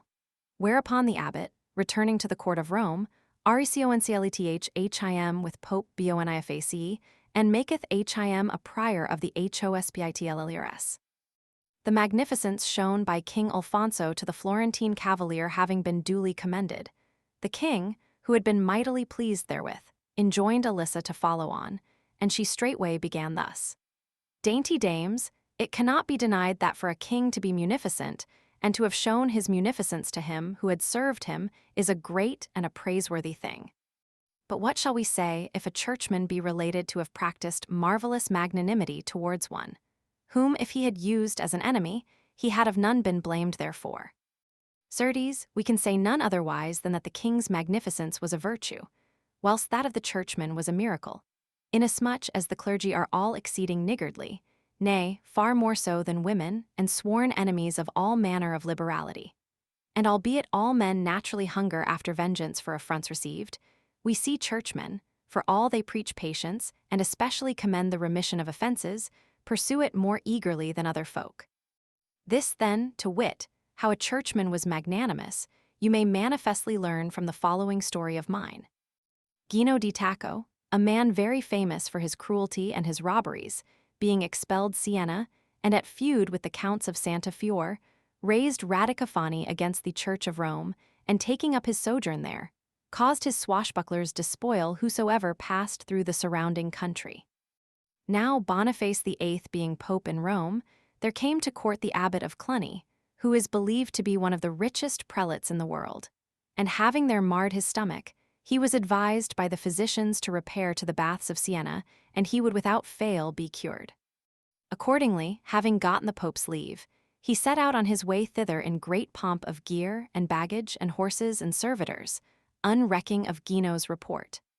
The latter, hearing of his coming, spread his nets and hemmed him and all his household and gear about in a straight place, without letting a single footboy escape. This done, he dispatched to the abbot one, the most sufficient of his men, well accompanied, who in his name very lovingly prayed him be pleased to light down and sojourn with the aforesaid Gino in his castle. The abbot, hearing this, answered furiously that he would noise do it, having naught to do with Gino, but that he would fare on and would fain see who should forbid his passage. Whereto quoth the messenger on humble wise, Sir, you are come into parts where, barring God his might, there is nothing to fear for us, and where excommunications and interdicts are all excommunicated. Wherefore, may it please you, you were best comply with Gino in this. During this parley, the whole place had been encompassed about with men-at-arms. Wherefore the abbot, seeing himself taken with his men, betook himself, sore against his will, to the castle, in company with the ambassador, and with him all his household and gear, and alighting there, was, by Gino's orders, lodged all alone in a very dark and mean little chamber in one of the pavilions, whilst everyone else was well enough accommodated according to his quality about the castle and the horses and all the gear put in safety, without aught thereof being touched. This done, Gino betook himself to the abbot and said to him, Sir, Gino, whose guest you are, sendeth to you, praying you acquaint him whither you are bound and on what occasion. The abbot, like a wise man, had by this laid by his pride and told him whither he went and why. Gino, hearing this, took his leave and bethought himself to go about to cure him without baths. Accordingly, he let keep a great fire still burning in the little room and causing guard the place well, returned not to the abbot till the following morning, when he brought him, in a very white napkin, 2 slices of toasted bread and a great beaker of his own corniglia vernage, and bespoke him thus, Sir, when Gino was young, he studied medicine and saith that he learned there was no better remedy for the stomach complaint than that which he purposed to apply to you, and of which these things that I bring you are the beginning. Wherefore do you take them, and refresh yourself. The abbot, whose hunger was greater than his desire to bandy words, ate the bread and drank the wine, though he did it with an ill will, and after made many haughty speeches, asking and counseling of many things, and demanding in particular to see Gino. The latter, hearing this talk, let part of it pass as idle, and answered the rest very courteously, avouching that Gino would visit him as quickly as he might. This said, he took his leave of him and returned not until the ensuing day, when he brought him as much toasted bread and as much malmsey. And so he kept him several days, till such time as he perceived that he had eaten some dried beans, which he had of intent aforethought brought secretly thither and left there. Whereupon he asked him, on Gino's part, how he found himself about the stomach. The abbot answered, Meseemeth I should fare well, were I but out of his hands, and after that I have no greater desire than to eat, so well have his remedies cured me. Thereupon Gino caused the abbot's own people array him a goodly chamber with his own gear, and let make ready a magnificent banquet, to which he bade the prelate's whole household, together with many folk of the burg. Next morning he betook himself to the abbot and said to him, Sir, since you feel yourself well, it is time to leave the infirmary. Then, taking him by the hand, he brought him to the chamber prepared for him, and leaving him there in company of his own people, occupied himself with caring that the banquet should be a magnificent one. The abbot solaced himself a while with his men, and told them what his life had been since his capture, whilst they, on the other hand, avouched themselves all to have been wonder-well entreated of Gino. The eating hour come, the abbot and the rest were well and orderly served with goodly viands and fine wines, without Gino yet letting himself be known of the prelate. But after the latter had abbotted some days on this wise, the outlaw, having let bring all his gear into one saloon and all his horses, down to the sorriest rouncy, into a courtyard that was under the windows thereof, betook himself to him and asked him how he did, and if he deemed himself strong enough to take horse. The abbot answered that he was strong enough and quite recovered of his stomach complaint, and that he should fare perfectly well, once he should be out of Gino's hands. Gino then brought him into the saloon, wherein was his gear and all his train, and carrying him to a window, whence he might see all his horses, said, My lord abbot, you must know that it was the being a gentleman and expelled from his house and poor, and having many and puissant enemies, and not evilness of mind, that brought Gino di Tacco, who is none other than myself, to be, for the defense of his life and his nobility, a highway robber and an enemy of the court of Rome. Nevertheless, for that you seem to me a worthy gentleman, I purpose not, now that I have cured you of your stomach complaint, to use you as I would another, from whom, he being in my hands as you are, I would take for myself such part of his goods as seemed well to me. Nay, it is my intent that you, having regard to my need, shall appoint to me such part of your good as you yourself will. It is all here before you in its entirety, and your horses you may from this window see in the courtyard. Take, therefore, both part and all, as it pleaseth you, and from this time forth be it at your pleasure to go or to stay. The abbot marveled to hear such generous words from a highway robber, and was exceeding well pleased therewith, insomuch that, his anger and despite being of a sudden fallen, nay, changed into goodwill, he became Gino's hearty friend and ran to embrace him, saying, I vow to God that, to gain the friendship of a man such as I presently judge thee to be, I would gladly consent to suffer a far greater affront than that which meseemed, but now thou hadst done me. Accursed be fortune that constrained thee to so damnable a trade. Then, letting take of his many goods but a very few necessary things, and the like of his horses, he left all the rest to Gino and returned to Rome. The Pope had had news of the taking of the abbot, and albeit it had given him sore concern, he asked him, when he saw him, how the baths had profited him. Whereto he replied, smiling, Holy Father, I found a worthy physician nearer than at the baths, who hath excellently well cured me. And told him how, whereat the Pope laughed, and the abbot, following on his speech and moved by a magnanimous spirit, craved a boon of him. The Pope, thinking he would demand other what, freely offered to do that which he should ask. And the abbot said, Holy Father, that which I mean to ask of you is that you restore your favor to Gino di Tacco, my physician, for that, of all the men of worth and high account whom I ever knew, he is certes one of the most deserving. And for this ill that he doth, I hold it much more fortune's fault than his. The which if you change by bestowing on him somewhat whereby he may live according to his condition, I doubt not anywise but you will, in brief space of time, deem of him even as I do. The Pope, who was great of soul and a lover of men of worth, hearing this, replied that he would gladly do it, and Gino were indeed of such account as the abbot avouched, and bade the latter cause him come thither in all security. Accordingly, Gino, at the abbot's instance, came to court, upon that assurance, nor had he been long about the Pope's person ere the latter reputed him a man of worth, and taking him into favor, bestowed on him a grand priory of those of the Hospitallers, having first let make him a knight of that order, which office he held whilst he lived, still approving himself a loyal friend and servant of Holy Church and of the Abbot of Cluny. The third story. Mithrydnes, envyingNathan his hospitality and generosity, and going to kill him, Falleth and with himself, without knowing him, and is by him instructed of the course he shall take to accomplish his purpose. By means whereof he findeth him, as he himself had ordered it, in a coppice and recognizing him, is ashamed and cometh his friend. Them seemed all they had heard what was like unto a miracle, to wit, that a churchman should have wrought anywhat magnificently. But as soon as the ladies had left discoursing thereof, the king bade Philostrato proceed, who forthright began, Noble ladies, great was the magnificence of the King of Spain, and that of the Abbot of Cluny a thing belike never yet heard of.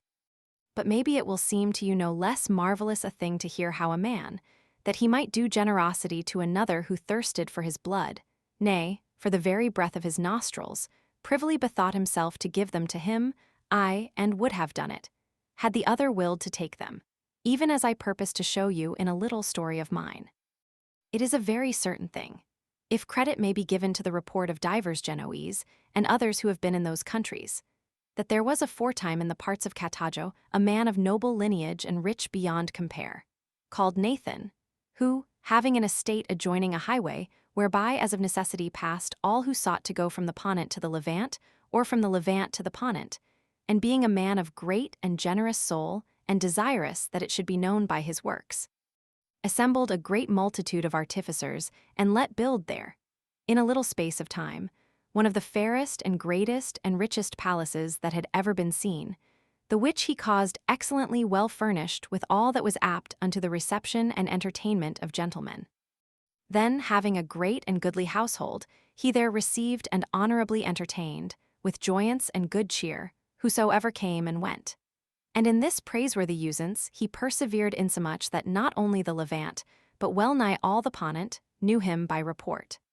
He was already full of years, nor was therefore grown weary of the practice of hospitality, when it chanced that his fame reached the ears of a young man of a country not far from his own, by name Mithrydnes, who, knowing himself no less rich than Nathan, and waxing envious of his renown and his virtues, bethought himself to eclipse or shadow them with greater liberality. Accordingly, letting build a palace like unto that of Nathan, he proceeded to do the most unbounded courtesies that ever any did whosoever came or went about those parts, and in a short time he became without doubt very famous. Footnote 443. Carthago. This word is usually translated Cathay, i.e., China, but Semble Boccaccio meant rather the Dalmatian province of Cattaro, which would better answer the description in the text, Nathan's estate being described as adjoining a highway leading from the Ponent or western shores of the Mediterranean to the Levant or eastern shores, e.g. the road from Cattaro on the Adriatic to Salonika on the Aegean. Cathay, China seems, from the circumstances of the case, out of the question, as is also the Italian town called Cadjo near Padua. It chanced one day that, as he abode all alone in the midcourt of his palace, there came in, by one of the gates, a poor woman who sought of him an alms and had it. Then, coming in again to him by the second, she had of him another alms, and so on for 12 times in succession. But when as she returned for the 13th time, he said to her, Good woman, thou art very diligent in this thine asking, and natheless gave her an alms. The old crone, hearing these words, exclaimed, O liberality of Nathan, how marvelous art thou! For that, entering in by each of the 32 gates which his palace hath, and asking of him an alms, never, for all that he showed, was I recognized of him, and still I had it, Whilst here, having as yet come in but at 13 gates, I have been both recognized and chidden. So saying, she went her ways and returned thither no more. Mithridates, hearing the old woman's words, flamed up into a furious rage, as he who held that which he heard of Nathan's fame a diminishment of his own, and fell to saying, Alack, woe is me! When shall I attain to Nathan's liberality in great things, let alone overpass it, as I seek to do, seeing that I cannot approach him in the smallest? Verily, I weary myself in vain, and I remove him not from the earth. Wherefore, since eld carrieth him not off, needs must I with mine own hands do it without delay. Accordingly, rising upon that motion, he took horse with a small company, without communicating his design to any, and came after 3 days whereas Nathan abode. He arrived there at eventide, and bidding his followers make a show of not being with him and provide themselves with lodging, against they should hear farther from him, abode alone at no great distance from the fair palace, where he found Nathan all unattended, as he went walking for his diversion, without any pomp of apparel, and knowing him not, asked him if he could inform him where Nathan dwelt. My son, answered the latter cheerfully, there is none in these parts who is better able than I to show thee that, wherefore, ween as it pleaseth thee, I will carry thee thither. Mithridates rejoined that this would be very acceptable to him, but that, and it might be, he would fain be neither seen nor known of Nathan, and the latter said, That also will I do, since it pleaseth thee. Mithridates accordingly dismounted, and repaired to the goodly palace in company with Nathan, who quickly engaged him in most pleasant discourse. There he caused one of his servants take the young man's horse, and putting his mouth to his ear, charged him take order with all those of the house, so none should tell the youth that he was Nathan, and so was it done. Moreover, he lodged him in a very goodly chamber, where none saw him, save those whom he had deputed to this service, and let entertain him with the utmost honor, himself bearing him company. After Mithridates had abidden with him a while on this wise, he asked him, albeit he held him in reverence as a father, who he was. To which Nathan answered, I am an unworthy servant of Nathan, who have grown old with him from my childhood, nor hath he ever advanced me to otherwhat than that which thou seest me. Wherefore, albeit everyone else is mighty well pleased with him, I for my part have little cause to thank him. These words afforded Mithridates some hope of availing with more certitude and more safety to give effect to his perverse design, and Nathan very courteously asking him who he was and what occasion brought him into those parts, and proffering him his advice and assistance insomuch as lay in his power, he hesitated a while to reply, but presently, resolving to trust himself to him, he with a long circuit of words required him first of secrecy and after of aid and counsel, and entirely discovered to him who he was and wherefore, and on what motion he came. Nathan, hearing his discourse and his cruel design, was inwardly all disordered, but nevertheless, without much hesitation, he answered him with an undaunted mind and a firm countenance, saying, Mithridates, thy father was a noble man, and thou showest thyself minded not to degenerate from him, in having entered upon so high an emprise as this thou hast undertaken, to wit, to be liberal unto all. And greatly do I commend the jealousy thou bearest unto Nathan's virtues, for that, were there many such, the world, that is most wretched, would soon become good. The design that thou hast discovered to me I will without fail keep secret, but for the accomplishment thereof I can rather give thee useful counsel than great help, the which is this. Thou mayst from here see a coppice, maybe 1/2 mile hence, wherein Nathan well nigh every morning walketh all alone, taking his pleasure there a pretty long while. And there it will be a light matter to thee to find him, and do thy will of him. If thou slay him, thou must, so thou mayst return home without hindrance, get thee gone, not by that way thou camest, but by that which thou wilt see issue forth of the coppice on the left hand, for that, albeit it is somewhat wilder, it is nearer to thy country and safer for thee. Footnote 445, or as we should say, after much beating about the bush. Mithridates, having received this information and Nathan having taken leave of him, privily let his companions, who had like himself taken up their sojourn in the palace, know where they should look for him on the morrow. And the new day came, Nathan, whose intent was nowise at variance with the counsel he had given Mithridates nor was anywise changed, betook himself alone to the coppice, there to die.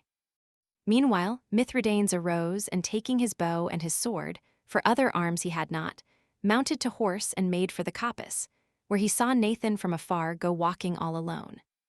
Being resolved, ere he attacked him, to seek to see him and hear him speak, he ran towards him and seizing him by the fillet he had about his head, said, "Old man, thou art dead." Whereto Nathan answered no other what then have I merited it. Mithridates, hearing his voice and looking him in the face, knew him forthright for him who had so lovingly received him and familiarly companied with him and faithfully counselled him, whereupon his fury incontinent subsided and his rage was changed into shame. Accordingly, casting away the sword which he had already pulled out to smite him, and lighting down from his horse, he ran, weeping, to throw himself at Nathan's feet and said to him, "Now, dearest father, do I manifestly recognize your liberality, considering with what secrecy you are come hither to give me your life, whereof, without any reason, I showed myself desirous, and that to yourself. But God, more careful of mine honor than I myself, hath, in the extremest hour of need, opened the eyes of my understanding, which vile envy had closed. Wherefore, the readier you have been to comply with me, so much the more do I confess myself beholden to do penance for my default. Take, then, of me the vengeance which you deem conformable to my sin." Nathan raised Mithridates to his feet and tenderly embraced and kissed him, saying, "My son, it needeth not that thou shouldst ask nor that I should grant forgiveness of thine emprise, whatever thou choose to style it, whether wicked or otherwise. For that thou pursuedst it, not of hatred, but to win to be held better.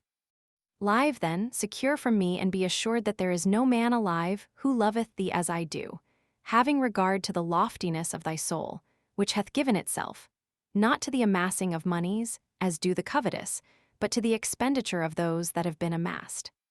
Neither be thou ashamed of having sought to slay me, so thou mightest become famous, nor think that I marvel thereat. The greatest emperors and the most illustrious kings have, with well nigh none other art than that of slaying, not one man as thou wouldst have done, but an infinite multitude of men, and burning countries and razing cities, enlarged their realms and consequently their fame. Wherefore, and thou wouldst, to make thyself more famous, have slain me only, thou didst no new nor extraordinary thing, but one much used." Mithridates, without holding himself excused of his perverse design, commended the honorable excuse found by Nathan and came, in course of converse with him, to say that he marveled beyond measure how he could have brought himself to meet his death, and have gone so far as even to give him means and counsel to that end. Whereto quoth Nathan, Mithridates, "I would not have thee marvel at my resolution nor at the counsel I gave thee. For that, since I have been mine own master and have addressed myself to do that same thing which thou hast undertaken to do, there came never any to my house but I contented him, so far as in me lay, of that which was required of me by him. Thou camest hither, desirous of my life. Wherefore, learning that thou soughtest it, I straightway determined to give it thee, so thou mightest not be the only one to depart hence without his wish. And in order that thou mightest have thy desire, I gave thee such counsel as I thought apt to enable thee to have my life and not lose thine own. And therefore I tell thee once more and pray thee, and it please thee, take it and satisfy thyself thereof. I know not how I may better bestow it. These 80 years have I occupied it, and used it about my pleasures and my diversions, and I know that in the course of nature, according as it fareth with other men, and with things in general, it can now be left me but a little while longer. Wherefore I hold it far better to bestow it by way of gift, like as I have still given and expended my treasures, than to seek to keep it until such times as it shall be taken from me by nature against my will. To give 100 years is no great boon. How much less, then, is it to give the 6 or 8 I have yet to abide here? Take it then, and it likes thee. Prithee then, take it, and thou have a mind thereto. For that never yet, what while I have lived here, have I found any who hath desired it, nor know I when I may find any such, and thou, who demandest it, take it not. And even should I chance to find any one, I know that, the longer I keep it, the less worth will it be. Therefore, ere it wax sorrier, take it, I beseech thee." Mithridates was sore abashed and replied, "God forbid I should, let alone take and sever from you a thing of such price as your life, but even desire to do so, as but late I did your life, whose years far from seeking to lessen, I would willingly add thereto of mine own." Whereto Nathan straightway rejoined, And art thou indeed willing, it being in thy power to do it, to add of thy years unto mine, and in so doing, to cause me do for thee that which I never yet did for any man, to wit, take of thy good, I who never yet took aught of others? I am I, answered Mithridates in haste. Then, said Nathan, thou must do as I shall bid thee. Thou shalt take up thine abode, young as thou art, here in my house, and bear the name of Nathan, whilst I will betake myself to thy house, and let still call myself Mithridates. Quoth Mithridates, and I knew how to do as well as you have done and do, I would, without hesitation, take that which you proffer me.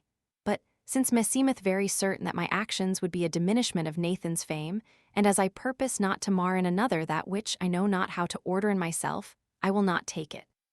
These and many other courteous discourses having passed between them, they returned, at Nathan's instance, to the latter's palace, where he entertained Mithridates with the utmost honor sundry days, heartening him in his great and noble purpose with all manner of wit and wisdom. Then, Mithridates desiring to return to his own house with his company, he dismissed him, having throughly given him to know that he might never avail to outdo him in liberality. The fourth story. Messer Gentile de, Carisndi, coming from Modona, taketh forth of the sepulchre a lady whom Helveth, and who hath been buried for dead. The lady, restored to life, Berth a male child, and Messer Gentile Ariestoreth, her and her son to Nicoluccio Caecisianimisio, her husband. It seemed to all a marvelous thing that a man should be lavish of his own blood, and they declared Nathan's liberality to have verily transcended that of the King of Spain and the Abbot of Cluny.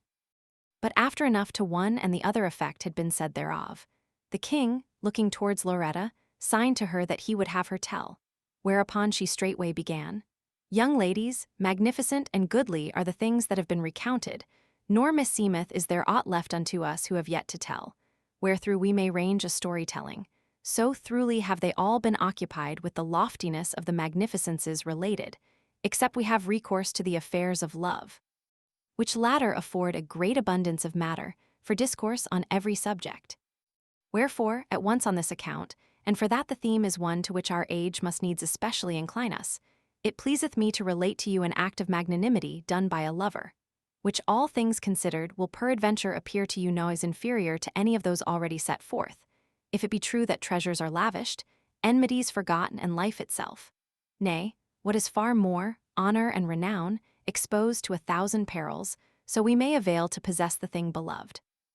There was, then, in Bologna, a very noble city of Lombardy, a gentleman very notable for virtue and nobility of blood, called Messer Gentile Carisndi, who, being young, became enamored of a noble lady called Madame Catalina, the wife of one Nicoluccio Caxianimico. And for that he was ill repaid of his love by the lady, being named Provost of Modona, he betook himself thither, as in despair of her. Meanwhile, Nicoluccio being absent from Bologna, and the lady having, for that she was with child, gone to abide at a country house she had maybe 3 miles distant from the city, she was suddenly seized with a grievous fit of sickness, which overcame her with such violence that it extinguished in her all sign of life, so that she was even adjudged dead of divers physicians. And for that her nearest kinswomen declared themselves to have had it from herself that she had not been so long pregnant that the child could be fully formed, without giving themselves farther concern.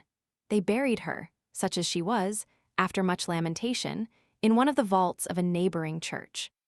The thing was forthright signified by a friend of his to Messer Gentile, who, poor as he had still been of her favor, grieved sore therefore, and ultimately said in himself, Harkye, Madam Catalina, thou art dead, thou of whom, what while thou livedst, I could never avail to have so much as a look. Wherefore, now thou canst not defend thyself, needs must I take of thee a kiss or two, all dead as thou art. This said, he took order so his going should be secret, and it being presently night, he mounted to horse with one of his servants and rode, without halting, till he came whereas the lady was buried, and opened the sepulchre with all dispatch. Then, entering therein, he laid himself beside her, and putting his face to hers, kissed her again and again with many tears. But presently, as we see men's appetites never abide content within any limit, but still desire farther, and especially those of lovers having bethought himself to tarry there no longer, He said, "Mary, now that I am here, why should I not touch her somdel on the breast? I may never touch her more, nor have I ever yet done so." Accordingly, overcome with this desire, he put his hand into her bosom, and holding it there a while, himseemed he felt her heart beat somewhat.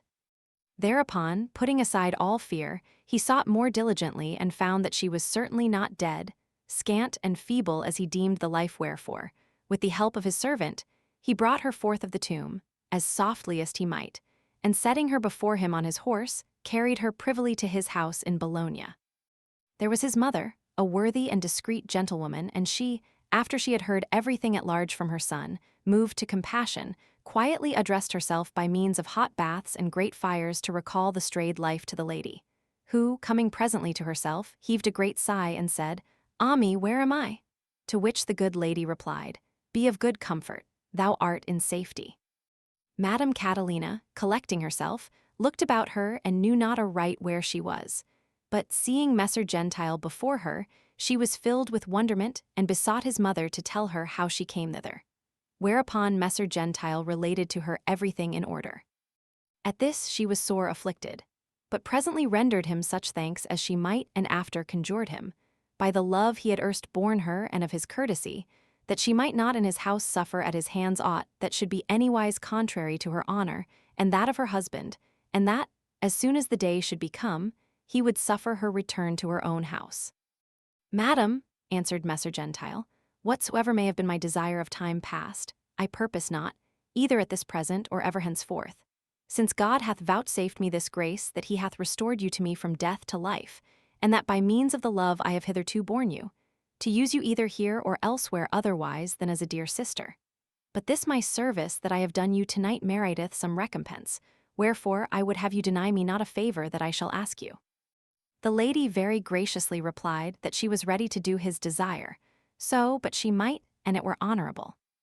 Then said he, "Madam, your kinsfolk and all the Bolognese believe, and hold you for certain to be dead.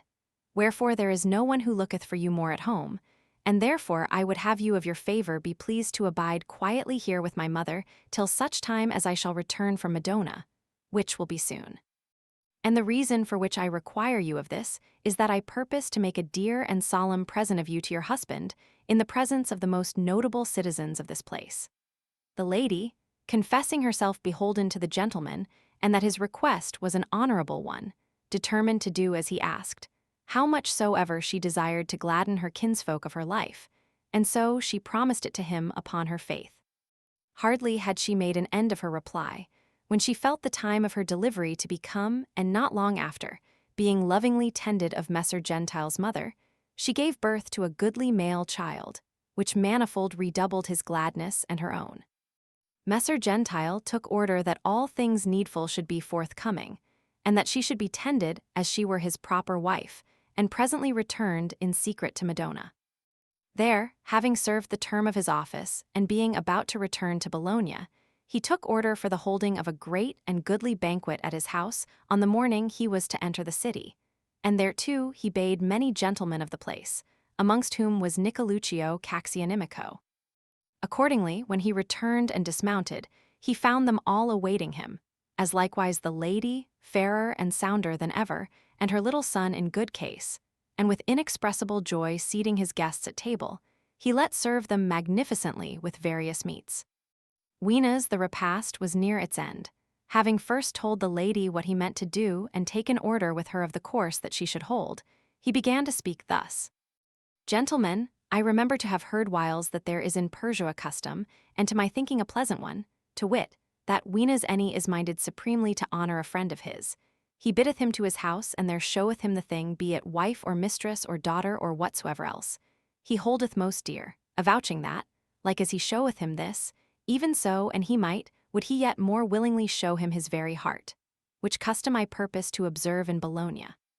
You, of your favor, have honored my banquet with your presence, and I in turn mean to honor you, after the Persian fashion, by showing you the most precious thing I have or may ever have in the world. But ere I proceed to do this, I pray you tell me what you deem of a doubt which I shall broach to you, and which is this. A certain person hath in his house a very faithful and good servant, who falleth grievously sick, whereupon the former, without awaiting the sick man's end, letteth carry him into the middle street, and hath no more heed of him.